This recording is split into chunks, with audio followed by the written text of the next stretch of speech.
All right, people, we are live back again. It's been a while for another wrestling stream. A couple pay-per-views have gone by. Backlash and a Saturday night main event, and a few other things have happened in the world of wrestling. We're here today to talk about it. I'm African King, and before I talk more about WWE, let my co-host introduce himself. Yo, you are right, King. I feel like we say this every stream. It's been a while since we've been back, but here we are. You're right. Couple pay-per-views have happened in between. We've had Backlash and the glorified house show in the name of Saturday Night Main Event. Although I will say, since its return to WWE, I do think it was head and shoulders by far the best Saturday Night Main Event since its comeback. But still, not a pay-per-view S level. I'm looking forward to this show, King. The champ is back. So if you want some, come get some, holding this title. But yeah, it should be good. I think a lot of this show prefaces on the name of the first pay-per-view we haven't covered yet, Backlash. I think a lot of the show is going to be Backlash on WWE itself. So, King, as it is your show, why don't you start us off? Um, I gotta be honest. I've been very apathetic with WWE in its current state. The ending of WrestleMania Night 2 kind of rubbed me the wrong way in the sense of what I felt about WWE. Obviously, there's been a lot of different things that we can talk about. Obviously, the news with the WrestleMania 42 changing where it's gonna be. Uh, talk about the impact that TKO has had on WWE going forward in terms of pricing and other things of that nature. But before we'll start with Backlash, and it's been a while. I felt like for me, Backlash as a pay-per-view was good, not great. Um, I felt like it could have been more. I felt like it could have done more. Obviously, it was in Randy Orton's back neck of the woods. It started off with a fatal four-way, and I think that was the highlight of the show for me. With Jacob, LA Knight, Damian Priest, Drew McIntyre, but it just felt like, as I said in the preview, that they just put two matches together and just let them fight, and Jacob ended up winning. Obviously, the good thing that came out of it that we introduced a new character in Jeff Cobb, aka JC Mateo, and the solo storyline. So it kind of pushed on that things, and up until that point, it was a really good match, and it was an interesting way to end. I think I didn't think Jacob needed the help to win that kind of match, but and I also loved the spot with Drew and Damian on the table as well. It was a cold spot. So for me, I think that as the first match was really good. But Agastya, how did you feel about that first match? Yeah, I completely agree with you. I'll just say the fact that we have to search up what happened at Backlash should tell you how we feel about it. Yes, the pay-per-view itself was entertaining, but that's what it was. It was entertaining. And entertainment is not what we should glorify, it is what we should expect. WWE is called World Wrestling Entertainment for a reason. That should be the bare minimum. That should be an afterthought. Entertainment is what we should always get. What we should expect with WWE, with the level of profit, prestige, heritage, and history, is the best of the best by every metric in terms of substance, in terms of storytelling. And we talk about that first match. You're right. I do think when it comes to that, that was the best match. And not just in terms of the match itself. You can make a case for the build-up, because the build-up to the main event was very lackluster. It was nothing different from what we got in the Cody Rhodes versus John Cena match, for example. So, yeah, I thought that spot between Damian and Drew was cinema. It was beautiful, and it'll tie into what we talk about later on in the show with their Saturday night main event and how it ended, which I'm sure most of you saw what Jesse Ventura had to say about that. He is quite a personality for sure. But yeah, I love the spot, and you're right on Jacob Fatu. He doesn't need the help. And I know they've been teasing a rift between Fatu and Sikoa, which will happen. It's inevitable. It's destined. That is irreversible. I hope it happens sooner or later, because Jacob Fatu, in my opinion personally, he does not need to be someone who is aided by any members of the bloodline. Let him be the SOB personified. He beat Braun Strowman for a reason. Let him be that guy. Let him be the next Braun Strowman, but on steroids and with the bloodline history behind him. So I agree with you, King. I thought in terms of entertainment, it was match of the night. I know you're gonna hate hearing that because your favorite match, Pat McAfee versus Gunther, was on the card. So I know you're a big fan of that match and Pat McAfee being involved, right, King? But yeah, in terms of entertainment, after that match, I thought this was good. So good match. But hopefully WWE start to elevate those mid-card titles because there still hasn't been much emboldening them post WrestleMania. And before WrestleMania, they were non-existent. And speaking of mid card, the second match was another mid card, but it was on the women's side. It was Lyra. it was Lyra Valkyria versus Becky Lynch. For me, I think this type of match was too soon. I think if you're gonna have Lyra versus Becky, you want it on a big pay-per-view. You want it with a bit more time to cook. I think the problem I had is Lyra wasn't. I don't think Lyra was ready to face Becky the same way I didn't think Tiffany was ready to face Charlotte because they're not 100% characters yet. There's not a lot I know about Lyra except she's the woman that comes out with the wings and does the woo. That's really all I know about her, and that's not enough for me to be invested into a character. So for me, this match was okay. But it just felt like it came and went. It just didn't really do much for me. But Agastya, what did you feel about this match going into it and how it came across? You said it. I think I completely agree with everything you said. You're right about Lyra and Tiffy. It's also because, again, WWE haven't thrown them into the deep end enough. You haven't thrown them and allowed them to grow and blossom. You've just thrown them into the deep end for the first time at these biggest shows that obviously they aren't accustomed to it. And on Lyra Valkyria, you're right. At the moment, I haven't watched much of her apart from her appearances in the main roster on Raw. But she just seems like a glorified or a Poundland version of Ric Flair or Charlotte Flair with the woo. So I don't.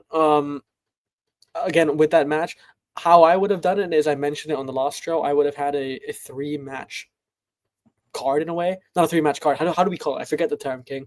You might have to help me out with this. 3-match program. Yes, exactly. Thank you. And I'm quite good with my words usually. I would have had Becky beating Lyra here. I would have had Lyra beating Becky in a future pay-per-view. But I would have had Bayley interfere to kind of help Lyra so that pisses her off. And then the third and final match of the program, Lyra versus Becky versus Bayley. Lyra wins, and that solidifies, establishes, and cements Lyra as a superstar. That's how I would have done it. But this was pretty uninspiring. If you're going to have an event and a match without much depth to your story, at least make the finish and the match memorable. It wasn't. It was a decent match. It was okay. It wasn't bad. It wasn't good. But I don't think it necessarily improved either character arc whatsoever, as King correctly pointed out. So WWE just needs to be more fire to the feel. And at the moment with Lyra Valkyria, just with almost every mid-card champion, there isn't much intrigue or drama or suspense to their characters. So pretty average, I would say, with that match. Yeah. That's well said. Then we move on to Dominic versus Penta, which it had potential, but it just felt like, to be honest, it just turned out to be a typical Judgment Day match that you would get on a Raw or a SmackDown. Judgment Day interfere, numbers game leads to Dominic win title, and then it carries on. I feel like it needed a bit more time to cook. I feel like Penta deserved a bit more than that, and I don't know. I feel like sometimes this interference angle with the Judgment Day just becomes archaic. It feels like they do it too much to the point where you're just waiting for it to happen rather than being surprised when these men come out. It's just like, oh, okay, it's just another Judgment Day match, and I would like a match in the future with Dominic to be in a cage or be in a place where the Judgment Day can't interfere, because then I think it adds a bit more suspense to when he wins the match. You're like, oh, okay, he didn't need help, he did it on his own. And I think that's what the Dominic Mysterio character is missing, is that He doesn't. Heels don't always have to need their bandmates to win. Sometimes they have to do it on their own. That puts them to the next level. And I think for me, this just felt like a Raw match on a pay per view. But how did you feel about it, Augustia? Yeah, I completely agree. And I'll just add on because I agree with everything you said. You're right about the Judgment Day and interfering. I understand, hey, emphasize that we're a group. We're supposed to be the premier group of our division, whether it's Raw, SmackDown, or WWE in general. But this is kind of the same with the Bloodline. Don't get it twisted. Without the Bloodline, the WWE may still be in the dark ages. Roman Reigns, before he won the championship, or when he won the championship in 2020, the WWE was in the literal dark ages. When his reign ended, it was in the golden ages. But one of my biggest problems with the Bloodline was towards the end of the reign. I think it was after WM39, after he beat Cody in Hollywood. It was very predictable. Every title defense was very predictable, whether it was Solo, whether it was Jimmy, whoever it was. There was just no diversity in thought. The endings and the finishes to many of those matches, even the Royal Rumble Fatal 4 between Orton, LA Knight, AJ Styles, and Roman Reigns, it was so predictable. And predictable is great, but not when it's redundant. Not when it's redundant. When it's David versus Goliath, I get it, like Jey Uso versus Gunther, fine. But the same with the Judgment Day in a way. And I feel like WWE have to read the room. They have to read the temperature. With the Judgment Day, this faction should have been over a long time ago. Finn Balor needs to move on. Finn Balor or Pin Balor, he is Pin Balor at the moment. The fact that he has only won two matches on television since the end of 2023 is nuts to me. That is despicable, disrespectful, reprehensible for one of your elite, I would argue, one of your top 5 best talents in terms of pure wrestling in the men's division. I think that is ridiculous. So, you're right with Judgment Day. Let there be diversity in thought. Dominic Mysterio is so over at the moment. He is super over at the moment. Let him be a face. Let him, JD McDonough, Carlito, let them embrace their face run. Same with Liv Morgan when she's returned, which I've heard, according to rumors, she's going to be back sooner than we expect. So let them just embrace themselves. And when it comes to Finn Balor, I'm sure we'll talk about it later. I would have him form a faction with AJ Styles, Roxanne Perez, and maybe somebody else. Because I think you have the potential to form the next faction to dominate Raw.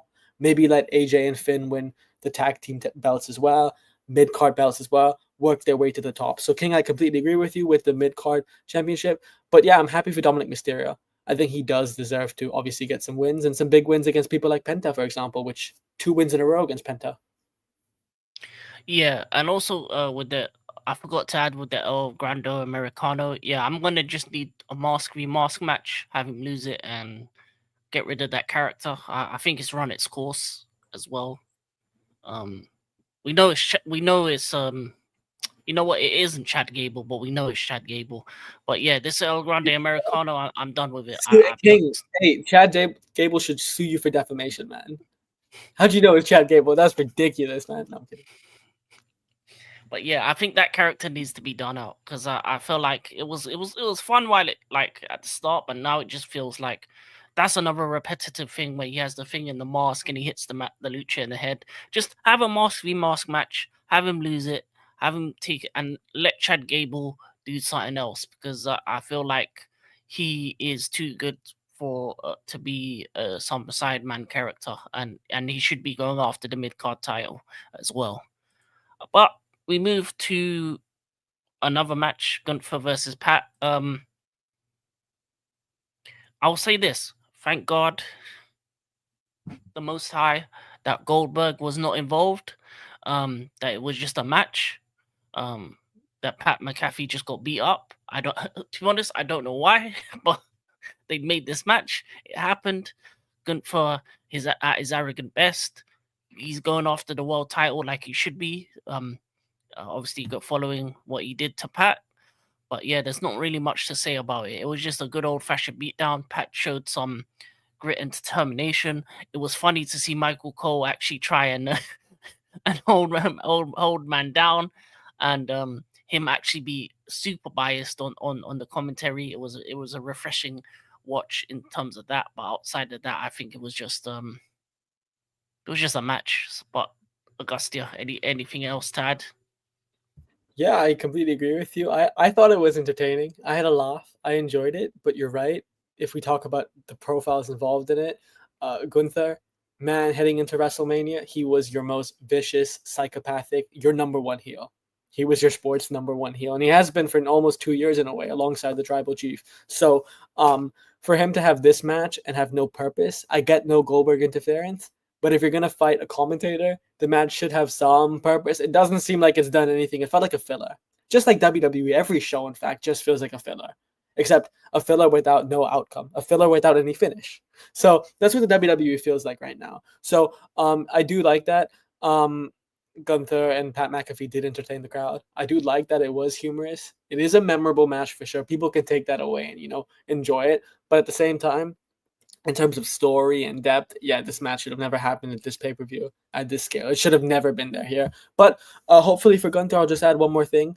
I hope Gunther will get the respect he deserves, just like Drew McIntyre. Both of them deserve to have reigns at the highest level for the WWE title or the World Heavyweight Championship, at least in Drew McIntyre's favor, because man, both of them are doing such unbelievable work over the last year or so. So WWE and Triple H hopefully gives them the respect they deserve. Yeah, it makes a lot of sense. It makes a lot of sense. We move on to the main event, of that evening. We said it on the preview that it wasn't enough time for this match to get its just due. Obviously, it was in St. Louis, and obviously Randy main eventing his hometown crowd match for the big title. It was good. But I'm gonna let you start, Augustia. How did you feel about the match? How did you feel about everything going into this? Obviously, this is the main event. This is the one that the people were wanting to see. The history behind it, everything that went into it. How did you feel about this match overall? Yeah, like we've both said, storylines can cap the outcome of a match. A good story is the foundation for a great match. Unfortunately, although the story between these two write itself, the specific storyline for this specific match, it was lackluster. Again, there was no time to develop it, but at the same time, if length is an issue, sometimes depth can be good enough, but there was no depth with this story either. It was just repetition with this character about Cena trying to ruin wrestling, and there is no addition to his character arc, which is very limited. So I hope that character arc ends very soon. In terms of the match itself, if we isolate all the baggage behind it, I think it was an entertaining match. There were some memorable spots as well. You talk about with tables, you talk about Cena and Orton trading finisher after finisher, and then R-Truth towards the end, which makes sense from a story perspective if we are going to get Cena versus Truth at Saturday Night Main Event, which we did. So I think it was entertaining, but that's all it was. It's not an all-timer. It's not among their best matches ever. And just an Easter egg, with Cena winning that match, it means at a pay-per-view level, they both have won 5 matches each against each other, which is pretty cool. So yeah, King, you would expect retrospectively heading into the year, if Cena and Orton were to fight, which they 100% were, because they are arguably the best wrestlers of their generation. Maybe not the best rivalry, but the best wrestlers of their generation. You would have expected them to have an all-time classic, maybe at a bigger pay-per-view, but we're not going to get that. And I think that just summarizes WWE at the moment, prioritizing entertainment and commercial value over the exemplary and the competition. Couldn't say it any better myself. I did like the R-Truth stuff. He's always funny, but outside of that, I just felt it was a very boring, very slow, methodical match. That it just didn't really fuel me. Didn't really get me excited. It wasn't a pay-per-view that I stayed up for. I watched it the next day. Thank you, Netflix. But yeah, it was just one of those things where it felt like it could have been so much more, especially with the history that Randy and Cena have. I think it could have been a lot more in terms of that match type and the matchup. But yeah, and then even after that, obviously leading into what Saturday night's main event with him versus R-Truth, and we'll move on to that as well. I just feel like it just felt like this pay-per-view was, it didn't move on anything. It didn't end anything. It just felt like, and the other thing that I think we talked about in the preview as well is that it didn't continue stories on from WrestleMania. It felt like it started new stories without any time to let it actually happen, and that's how it felt. And it feels the same way with Saturday Night Main Event. Obviously, that happened just this weekend or yesterday, for for that matter. was- Obviously in the between time, obviously Seth Rollins has a group now. Him and in the aftermath of WrestleMania, of him aligning with Paul Heyman, he has his first guy that joined his group in Braun Breaker, and that led to the first match of this pay-per-view, going up against CM Punk and Sami Zayn. CM Punk, who was let down by his friend, and Sami Zayn, who backed Jey Uso, who has been attacked multiple times by Braun Breaker, and in it with Seth Rollins' pursuit of the world title. As he said himself, the world title, well, Paul Heyman said, the world title is power, and that's what they want. That's what this new group wants. They want power, and that's what led to this tag team match in Saturday Night Main Event. But how did you feel about the tag team match? How did you feel about the ending? Obviously, with the new member as well, another member added, and everything overall. How did you feel about it? Predictable. We knew there was going to be a third member added here. We just wasn't sure who it was going to be, whether it was Drew, whether it was Bronson Reed, for example. We weren't sure. Carmelo Hayes was what some people were saying, but obviously not yet. It was again, from the clips that I saw, it was a match with some spots, and the build up to it, I must say, I think this, whatever you want to call this group, this Seth Rollins, Paul Heyman group, the corporatocracy, the evolution, whatever you want to call it, it has been, I think, the brightest spark post WrestleMania King. Yeah, there are not many sparks, but it has been one of the brighter sparks. It was entertaining, but a lot of it, the spark is being carried by its superstardom. That's why it's being carried. So sure, it was entertaining, and sure, there were some moments, but at the end of it all, Seth Rollins being the king man of this group alongside Braun Breaker, Bronson Reed, Paul Heyman is great. I have no problem with it. I know you told me something in chat that Bronson Reed doesn't fit with this group, and you're probably right, because the last time we saw him, he was against the Bloodline, and he also was fighting against Seth Rollins, and Seth Rollins was also a mortal enemy of the Bloodline. So again, canon-wise, storyline-wise, it really doesn't make sense. So you are right. I completely give you that. However, I hope with this group, because Paul Heyman is one of the few people in professional wrestling where I actually trust. I don't trust a lot of people in professional wrestling. I trust Paul Heyman.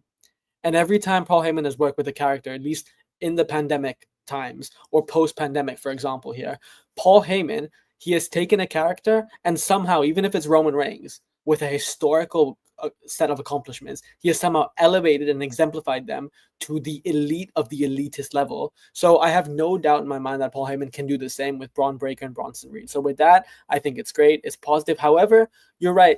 With WWE's booking lately and them prioritizing commercial investment over competitivism, if that's even a word, we don't know which way it's going to go. I feel like everything WWE seemed to book, there is no long-term vision. It is short-term filler feuds. And what I would do really quickly with that World Heavyweight Championship is, again, a lot of these matches, King, these tag matches should be on Raws, should be on SmackDowns, as you pointed out at the beginning of the show. Why are they at pay-per-views? If you're booking Saturday Night Main Event like a pay-per-view, why? Even Money in the Bank, we'll talk about it later, the Jey Uso tag team match. Why? Your pay-per-view should be your biggest and best matches. These should be your matches on Raw. The standards are so low, and what they should have done, in my opinion, is Jey Uso should have been a fighting champion for at least 1 or 2 months. Fight some people, maybe even an open challenge, for example. Just rectify and revitalize the state of that second belt, the World Heavyweight Championship. And then eventually, after a commendable reign, and elevating some superstars, showing he can fight himself, even matches against Logan Paul, for example, Seth Rollins after Raw, WrestleMania. Drew McIntyre wins the belt because that can continue into the Butcher of the Bloodline story, but that's not going to happen because Drew's written off TV. And then Drew holds that belt up until SummerSlam, where Seth Rollins takes it off him, and then he holds that belt until Mania, where Roman takes it off him. That's what I would have done, but none of that's going to happen because WWE seem to do the bare minimum in terms of competition and do everything they can to prioritize commercial investment. Yeah. The thing about Bronson Reed being the third member for me, it didn't make sense, and I felt like it's a missed opportunity with him, because I think it would have been better to add him back with the Solo Sokoas and that group. The reason why I say it is because it would have added to their story. and Jacob Fatu's suspicion of him of Solo Sikoa in terms of, I would say this: Bronson Reed, Jeff Cobb, JC Mateo, they're not family members. But imagine if you put those four men together and eventually you have Solo Sikoa splintering off because he's looking around and he's saying the two guys that you've added to this group aren't family members and they all suit. They're all big men. They're all big men. They're all destroyers. I just feel like if I was gonna add an extra man to the Seth Rollins group, I would have made it a Austin Theory or someone that needed that position. Bronson Reed doesn't need to be in this group. He already had his moment. When and the funny thing is he had his moment hitting splash after splash after splash on Seth. So how are you gonna allow the man to join your group that hit you with 100 tsunami and then say, yeah, join me? That don't make no sense. You fought against him in war games. He aligned himself with the bloodline. It just doesn't make sense to me. I feel like I don't interrupt, sorry. But I just want to say, I guess the only angle where it makes sense is I think the weakest angle of this arc, but they're going to proceed with that, is Seth Rollins being this hypocritical leader. Because what he's doing with the bloodline, as Sami Zayn pointed out, seems to be everything he once avowed to destroy, right? Being a leader of a group, being someone that's aided by his aides, and also with Bronson Reed aligning with people that have notoriously been adversaries with him. So I think that's how they're going to proceed with the story. But you're right, it makes no sense. It is paradoxical and it doesn't work. yeah, it didn't. It doesn't. And I feel like, let's say if this was the modern day version of Evolution, you have Paul Heyman, which is your Ric Flair. You have Seth, which is your Triple H. Braun Breaker to me is the Batista. What you needed is a Randy type character. The closest thing you have to a Randy type character in WWE would have been an Austin Theory. He's a pretty boy that has had some bad moments that needs the extra bit of thing. I think him with Grayson Waller doesn't work. Imagine if you put him with this group and fully heal him up, and maybe even have him kick Grayson Waller to the curve like he should have. Obviously, it's meant to be a face turn. Make it a heel turn. Make him even extra heel, and join with Seth Rollins, because I think that would have been a much better move in terms of booking. And for me, as much as I'm excited to see Bronson Reed back, I feel like he doesn't need this. I don't think. I think he suits SmackDown better than Raw, in my opinion. And I'd rather him have been with the big boys over on SmackDown, because then eventually you could, even if the group of Solo Sikoa and stuff splintered off, you could have a triple threat with Jacob Fatu, JC Mateo, and Bronson Reed going on in the future. But that's not going to happen now. But we'll move on. We'll move on to the next match of Saturday night's main event, which was Zelina Vega versus Chelsea Green. This is another symptom of Triple H's booking. The mid-card women's titles aren't important to me or to the fans because you haven't made them important. You haven't given these women time to make storylines, time to give me an opportunity to care about them. Because Zelina Vega on the mic is really good, but she never gets mic time. If you look at the shows, you barely hear from these women, or they did get like a couple backstage segments. But sometimes I feel like they need a promo. They need something more than just, oh, I'm going after a title. They need something more. We need to know what their background is, what brought them to the dance, why they believe they should be a champion, why they believe that this championship can elevate them to go for the world titles, because that's what mid-card titles do. It elevates someone to go for the world title. And this hasn't happened for a long time. And for me, it feels like Zelina Vega and Chelsea Green have fought each other so many times, and it felt like just another match. But Agastya, did you have any thoughts on that match? Yeah, you said it best here. It just feels like, just with the Luchador division, I'm going to call it the Luchador division, it just seems like perpetual feud after feud after feud. This is what this belt has been, fighting the same people, even with the Intercontinental Championship on the other division. It is perpetual feuds after feuds after feuds. Lyra Valkyrie versus, was it Dakota Kai? Was that what it initially was during the Yeah, initial phase of the reign? Again and again and again, the same matchup, and not even that. It's okay to have the same matchup. It's okay to develop a story. Don't get that twisted. In fact, that's great. But at least give us something different. Give us something distinctive. Nothing. Nada. And not even that. The promotion, no prestige about it. So you're right, King. It just feels like honestly fillers. That's what it does. yeah. And then the next was a non-title match, Cena versus R-Truth. How did you feel about that going into it?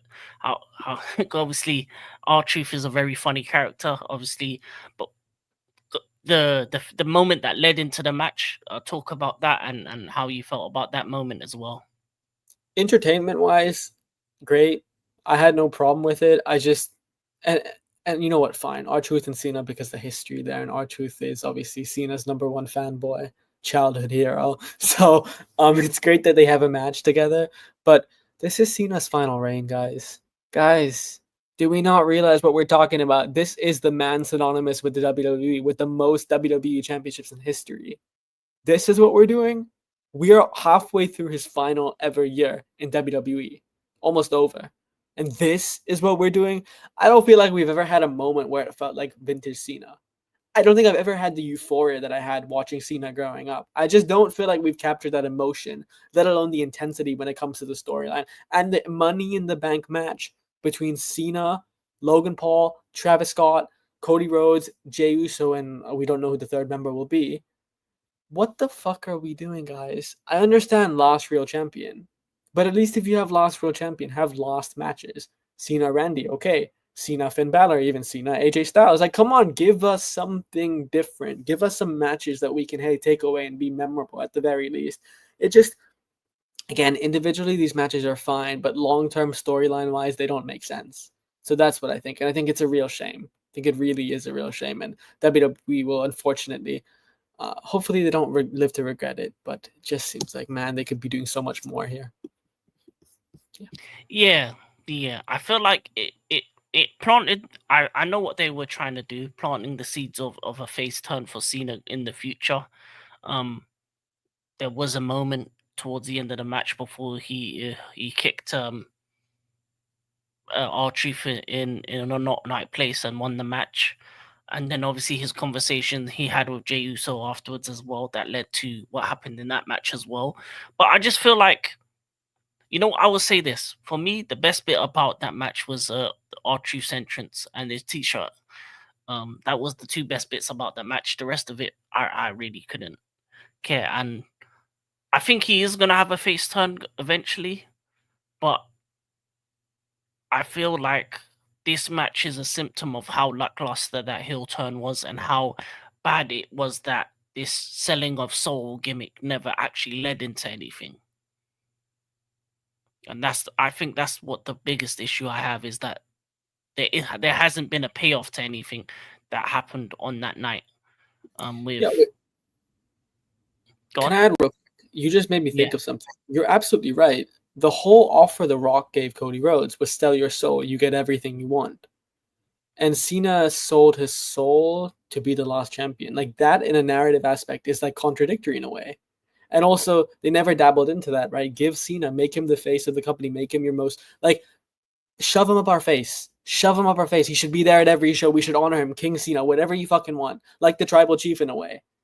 Why aren't we, embracing and following through on that? Oh, wait, because The Rock has commitments with 1,000 movies. Shit. yeah, and Cena has commitments of his own as well, and that's what happens if you allow part timers to be champions. It corrupts this storylines, and anything that can happen because you're not going to have the even going into the match. R-Truth's promo was really good, but you never got the back and forth with him and Cena. You never really got him and Cena in the same place up for enough times before this match happened as well, and that's the issue when you have a part time guy. And then we move on to the cage match. Obviously,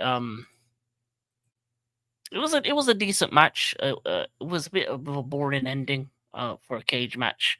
I never really like a cage match when it ends with one person walking out. Obviously, it seems that Drew's not going to be around for a long while after that concerto, so I think they've written him off in a sense. But For me, does it do anything for either of these characters going forward? Not really. Doesn't really make me any more interested in Damien. Still feel like Drew deserves more than this, and I'm gonna lie, Ventura was the best part of it because he pretty much said what everyone else was thinking. But Gustia, did you have anything else? Yep, you said it, and he said it. And for the final match of the evening, Jey Uso versus Logan Paul. Obviously, I would like your thoughts on it. Obviously, what happened at the end and what it is going to lead to in terms of the tag match of Logan Cena versus Jey and Cody Rhodes.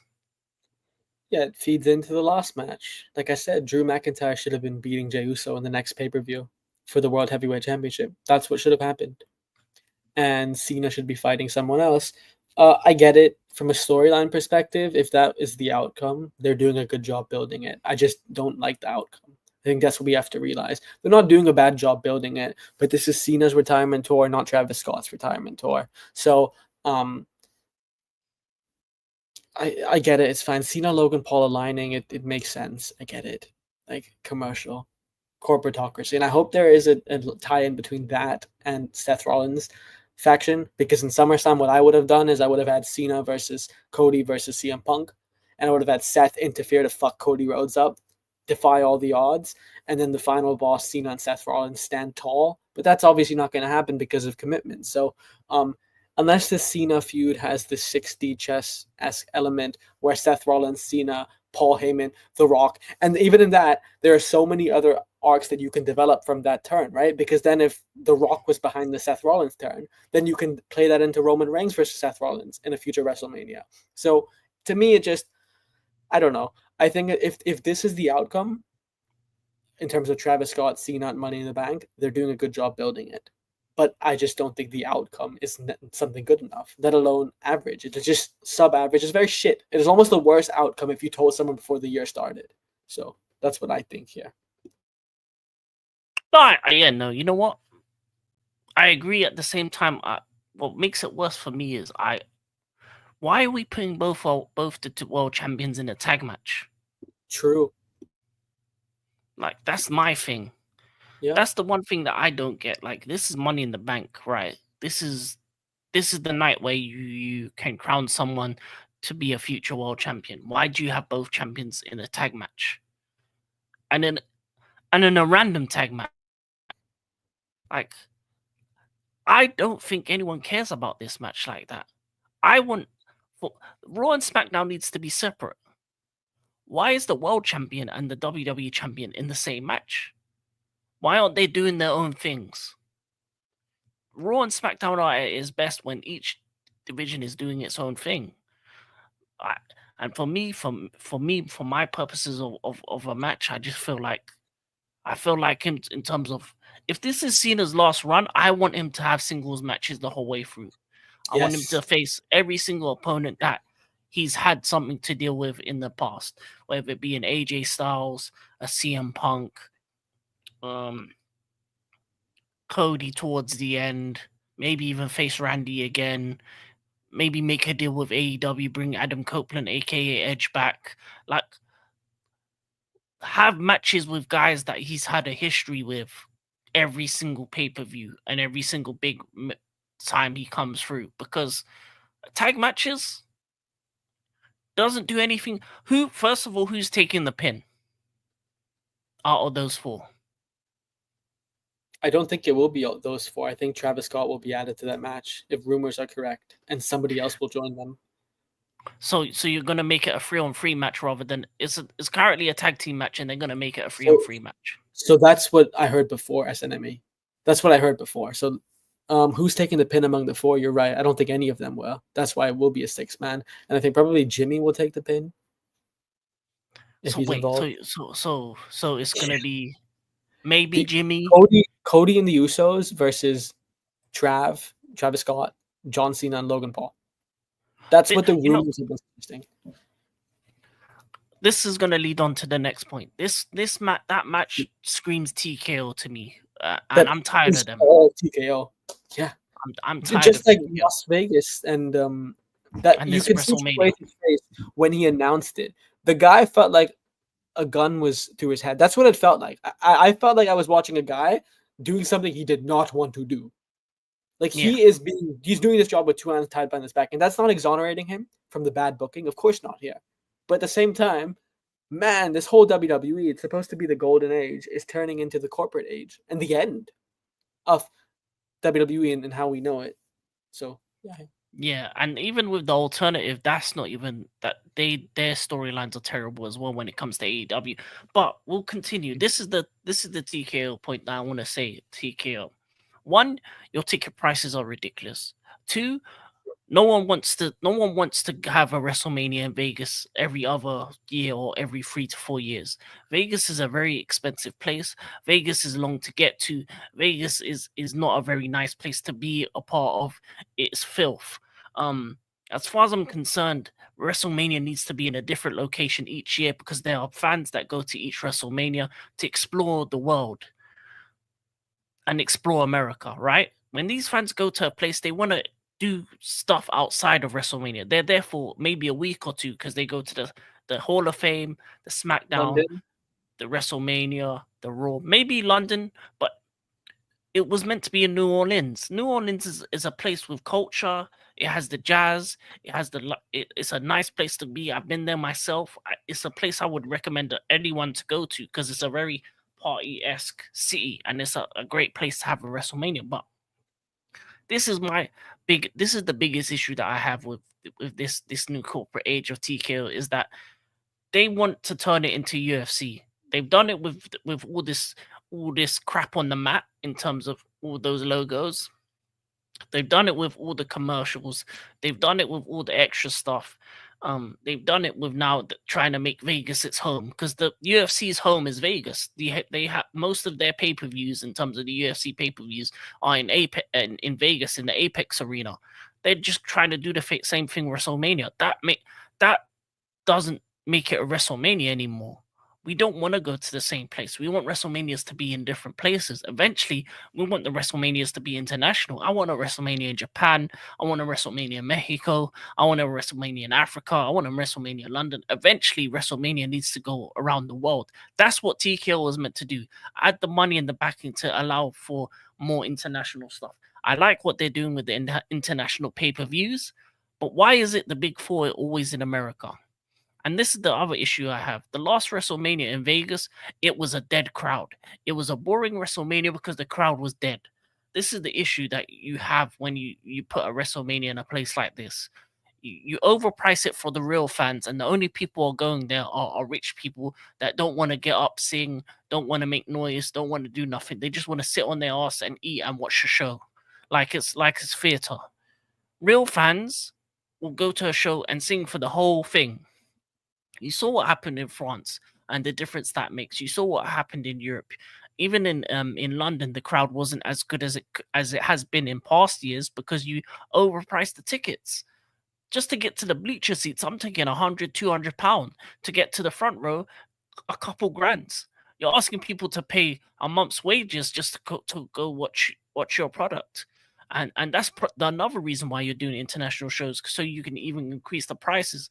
It's become a money making scheme really for TKO, and they're more focused on making money than the fans, and this is what's going to drive away the fans, and you're going to lose a lot of fans in the process. And where these fans are gonna go? They're gonna go to alternatives. They're gonna watch NXT more because that's a very cheaper ticket. You can go Florida for that. They're gonna go to AEW. They're gonna go to TNA. They'll go to New Japan. They'll go to because there's other wrestling out there now, and people know about it. It's the internet era, so there's a lot of things that you can go and see now. So for me, I think TKO has been a cancer in a way, um, because they've focused on money rather than the fans. And as all the flaws that Vince had, there was a lot of things that he wouldn't have done when it came to the wrestling business because he himself was a fan. Obviously, with age, he became a bit crazy, and some of the stuff that he's done in his past was a bit, I don't condemn that. but he was for the fans, and he knew that Matt was sacred. That's what Gunther says. Matt is sacred. The Matt is sacred no more. It's filled with prime and bare different logos. It's not sacred anymore. And this modern day era for me has made it an overpriced product, a boring product, a commercial product, and it's not as fun as it has been in the past. And I feel like it's on a downward spiral. But go ahead, Gusty. What do you think? I echo every single word you said. Preach. And you're right. And you know what? This kind of ties into just global sport, the world in general. That's the trajectory every single sport seems to be taking, whether it's the Premier League, whether it's the NBA, all the way to WWE, sports entertainment. Everything seems to be transitioning from, hey, instead of balancing competitive and commercial, to let's isolate competitiveness, let's intensify commercial priority. That's what it's doing. And like you said, with things like the ring, for example, the ring is very symbolic. What happens in the ring is very symbolic of what happens outside the ring. WWE has been a symbol. It almost has been the benchmark, just a representation, a manifestation of what's happening in culture, what's happening in society. And you see today, and it ties into, I'm going to put in a very shameless plug here. I think WWE, sports, the Premier League, the NBA, what I just said, for example, kind of ties into what's happening in the world in general, which is a great segue because King and I do a show on Rumble at least every week. That's what we intend on doing, called Authentic World Analysis, where we discuss the world of politics. And I think this is the great segment. What is happening in our world? Because I think every industry, King, WWE is not the exception. It's the rule. Every single industry is transitioning from, hey, let's actually prioritize our people.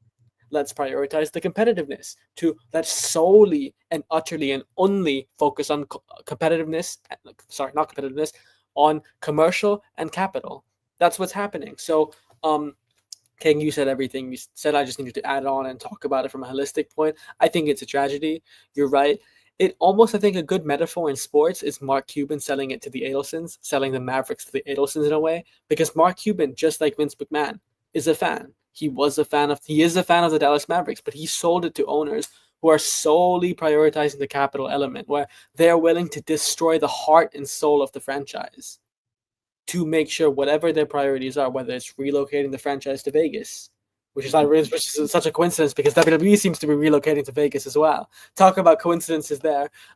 So yeah, at the end of the day, the bottom line that I have here is I think that WWE, just like most sports, is moving into an age of commercial priority, and the competition will pay a price for that. So it is a shame, but hopefully, just as I said, WWE seems to be a metaphor for what's happening in culture and society as a whole, and hopefully we can reroute course sometime.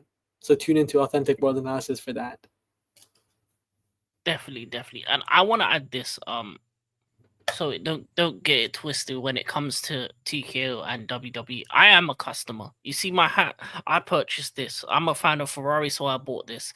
I'm a fan of wrestling. I bought merch from wrestling. I bought t-shirts. I've got a Bullet Club Gold t-shirt. I've had other wrestling t-shirts in the past. I understand what what they're trying to do when it comes to the commercial and money side. I understand Which I am a customer of a product, and that's what WWE is, a product. But I don't want them to take the mick. I want them to focus on putting out a good product rather than trying to drip feed every single penny from the people, because that's what happens in the entertainment industries, is that they feel like they can drip feed you every single bit of money off of you, and you're not gonna say, you know what, nah, I'm not watching it no more. And that's what's gonna happen. There's gonna be a point where it gets to a point where people are gonna decide, I don't want to go to WrestleMania this year. I want to go to SummerSlam. I don't. It's SummerSlam's becoming 2 nights. WrestleMania's 2 nights. They're probably gonna turn Royal Rumble to 2 nights. What's the other one of the big four? I think Survivor Series two yeah, nights. yes, sir. People aren't gonna want to go. Imagine how much money you have to spend for that, to go SmackDown both nights of WrestleMania and Raw, or SmackDown both nights of a SummerSlam and Raw, because it's all in the same place, and the amount of money you're spending on hotels, food, travel, everything, all that encompasses, plus the tickets, which are going to be ridiculously priced as well because of the way TKO is pricing it as well. You're gonna as I said, you're gonna push away the regular fans, the fans that are passionate about the sport, and you're gonna get worse and worse crowds and less crowds, and eventually, The blue collar yeah, fans are gonna go. yeah, and then the bubble will burst, and you'll be standing on a pile of money with no one around to care for the product. And especially in this day and age, a lot more fans will probably just stay at home and watch it, because you can watch the show. You've got some great reactors out there as well that react to the pay-per-views live, so you can watch it along with them, or go to their kind of thing. They do events depending on what city they're in as well, where you can watch it with them as well, rather than going to the actual event, because you're going to save yourself money. Because the other issue you have is, I wouldn't mind you putting up the price if the product was as good as the price, but it hasn't Mm. been.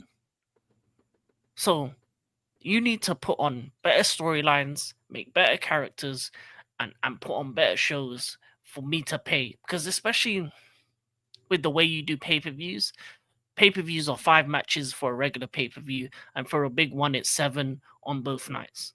So if I'm going to a regular pay-per-view like a Money in the Bank or something, I'm only expecting to see 5, 6 matches, maybe 5 matches, or Backlash.